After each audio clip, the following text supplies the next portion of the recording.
9 ರಾಜ್ಯದೊಳಗೆ ನಾವು ಅಸಹಾಯಕರಾಗಿವಿ. 9 ರಾಜ್ಯದೊಳಗೆ ನಮ್ ನಡೆಯುದಿಲ್ಲ. ಕೇರಳದಲ್ಲಿ ನಮ್ಮ ಮುಖ್ಯಮಂತ್ರಿ ಆಗಕ್ಕೆ ಸಾಧ್ಯ ಇಲ್ಲ.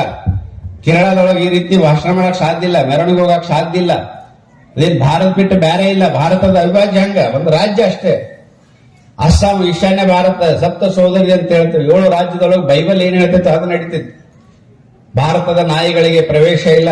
ನಮ್ಮ ದೇಶದ ಸ್ಟೇಟ್ನೊಳಗೆ ಬೋರ್ಡ್ ಹಾಕುವಂತ ಸ್ಥಿತಿ ನಿರ್ಮಾಣ ಆಗಿದೆ.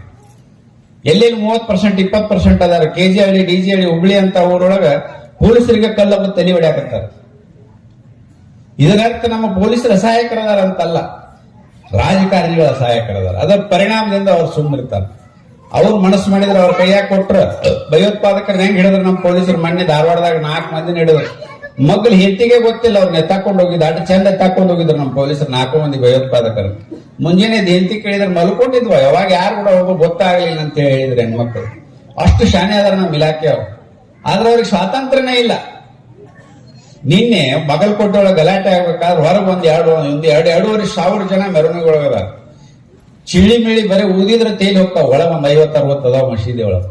ಅಲ್ಲಿಂದ ಕಲ್ಲ ಚಪ್ಪಲಿ ಒಗಿತಾರಂದ್ರ ಅಕಸ್ಮಾತ್ ನಾವು ಅಕ್ರಮಕಾರಿಗಳಲ್ಲ. ಅಕಸ್ಮಾತ್ ನಾವು ತಿರುಗಿ ಬಿದ್ದಿದ್ದೇವಂದ್ರ ಅಡ್ರೆಸ್ಸಿಗೂ ಇರ್ತಿರ್ಲಿಲ್ಲ. ಯಾಕಂದ್ರೆ ನಮ್ ರಕ್ತ ಅದನ್ನ ಕಲಿಸ್ಕೊಟ್ಟಿಲ್ಲ.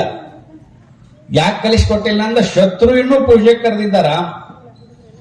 ರಾವಣ ಸೇತುವೆ ಕಟ್ಟಬೇಕಾದ್ರ ಪೂಜೆ ಮಾಡ್ತಾನ. ರಾಮೇಶ್ವರದವ್ರು ಪೂಜೆ ಮಾಡಾಗ ಚಲೋ ಬ್ರಾಹ್ಮಣ ಯಾರು ಅದಾರ ಅಂತ ಪ್ರಶ್ನೆ ಮಾಡ್ತಾನ. ರಾವಣ ಬಿಟ್ರೆ ಬೇರೆ ಯಾರಿಲ್ಲ ಅಂತ ಹೇಳ್ದ. ಹಂಗಾರೆ ರಾವಣ ಕರ್ಕೊಂಬರ್ರಿ ಪೂಜೆಕ್ ಅಂತ ಹೇಳ್ತಾನ. ಹಿಂಗ ಹೋಗಿ ಹೇಳ್ತಾರ ರಾವಣ, ಇಲ್ಲ ಈಗ ಲಂಕೆ ಕಟ್ಟೋದೈತಿ, ಲಂಕೆ ಸೇತುವೆ ಕಟ್ಟೋದೈತಿ, ರಾಮ್ ಪೂಜೆ ಕರೆದಾರ ರಾಮೇಶ್ವರಕ್ಕೆ ನೀವು ಬರ್ಬೇಕಂತ. ನಾ ಬರ್ತೀನಿ ಅಂತ ಹೇಳ್ತಾನ. ಅವ್ನು ನನ್ನ ಕೊಲ್ಲಾಕ ಬರಾಕತ್ತಾವ, ನನ್ನ ಮ್ಯಾಗ ದಾಳಿ ಮಾರಾಕತ್ತಾವ ಅಂತ ಗೊತ್ತೈತಿ. ನಾವೊಬ್ಬ ಬ್ರಾಹ್ಮಣ ಆಗಿ ಹೋಗಿ ಪೂಜೆ ಮಾಡ್ತೀನಿ ಅಂತ ಹೇಳ್ತಾನ ರಾಮ್. ಹೋಗಿ ಪೂಜೆ